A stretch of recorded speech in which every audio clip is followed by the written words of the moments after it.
What is up, everybody? Ninja Nick here with Tactical Gaming, bringing you guys a quick little video. So, there's been rumors in the rumors mill, and it's not even really rumors, it's leaks, and it has been proven because Maddie and a whole bunch of other like Fallout peoples and Elder Scrolls peoples have confirmed it. Microsoft has leaked the remasters or remakes of New Vegas. Not only that, but as well as Oblivion and Fallout 3. I've already done some videos on it. Go check it out. But remasters, remakes, that's a scary thing. If they do remaster this game and it comes out, it's more likely going to be around October 19th, 2025, this year. Why? Because they do like doing that with their Bethesda games, even if they have another game company working on it. And Obsidian is not working on this one. It's a whole different game company, and we'll get into that here soon, right about now. Let's go. So, with the remake slash remaster of New Vegas, this was my favorite Fallout game. Why? Because I come from California. I love the fact that there was aspects of Vegas and California, the deserty area, the guns, like everything about New Vegas I loved. And I want them to bring every aspect of New Vegas and how it was back again if they remaster it. Or even remake it. But my issue, much like a lot of gaming and people in the gaming sphere, okay, if you're a gamer or if you've grown up with these games and all this other kind of stuff, you want them to make this game be the same game that it was. Okay? You do not want them to sit there and change it and completely take everything and gut it. No. We want a New Vegas that was New Vegas, except one difference. Okay? Which Bethesda pissed off a lot of the fan base when they forced Obsidian to do this. Which, I mean, Obsidian's in hot water now with the whole, like, avowed thing. Which makes me happy Obsidian's not working on this game. But this is going to be an issue. Okay?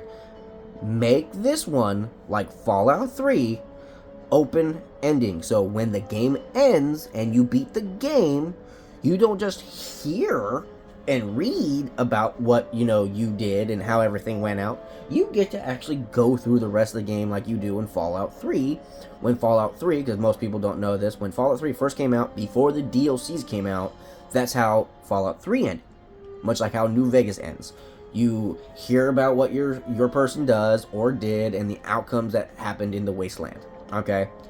Now, when the DLCs came out for 3, it made it an open-ending game to the point where it kept going. You can continue on through the story of everything and do your thing.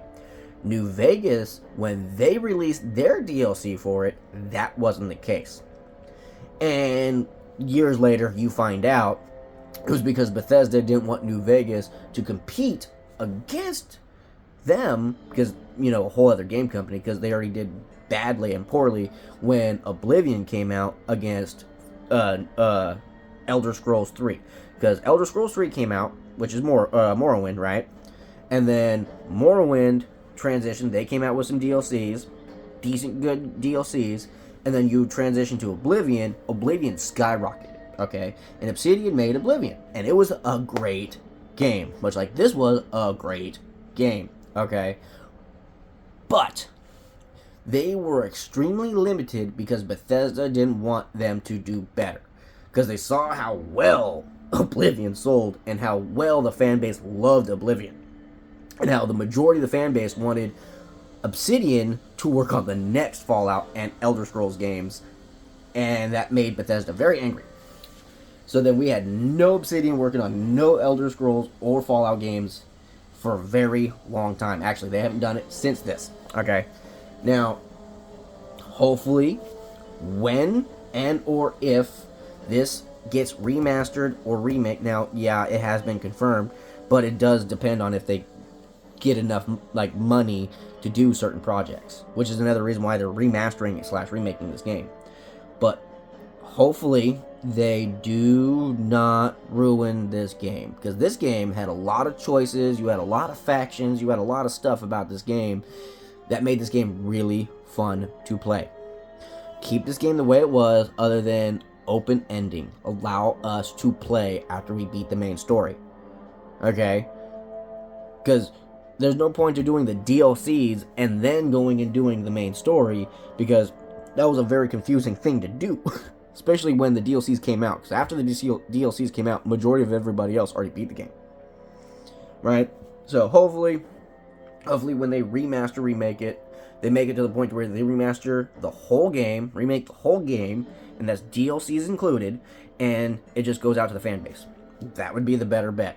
And don't add woke DEI crap. Okay, if you want to add the availability to customize a character for, a certain demographic people, go ahead and add that. But do not do what Veilguard did and make it to the point to where you can't be mean to somebody because they're different. Because guess what you can do in all of not Elder Scrolls, but all of Fallout games? You can be mean to people because of who they're following, who they're with, what they are. It does not matter. Look at how ghouls are treated. Okay? So it's the same concept. Now, of course, this is New Vegas and Fallout franchise, so you can add woke crap. So it does not matter. You can still make the fan base really happy and also bring in new groups of people without pissing off or ruining your IP by completely and totally changing everything like Veilguard did. Don't be a BioWare or an Ubisoft and ruin your IP to the point where you go bankrupt and you're going to be forced to sell off your individual IPs to other people. Because Microsoft, Bethesda, that will happen to you because a lot of the fan base have been watching other AAA creators who have been top notch for the last 20 plus years, and now for some reason, they got big head because they got lots of money and they think they're untouchable. No. We are the people who buy your games. If no one's buying your games, you're not making money, which then means you're forced to go find other companies to work for. Okay? People are learning and they're not going to just go, oh, hey, this is a trusted company, I'm just going to buy it. Nope. That's not happening no more. I mean, you're going to have a small group of people who are going to do that.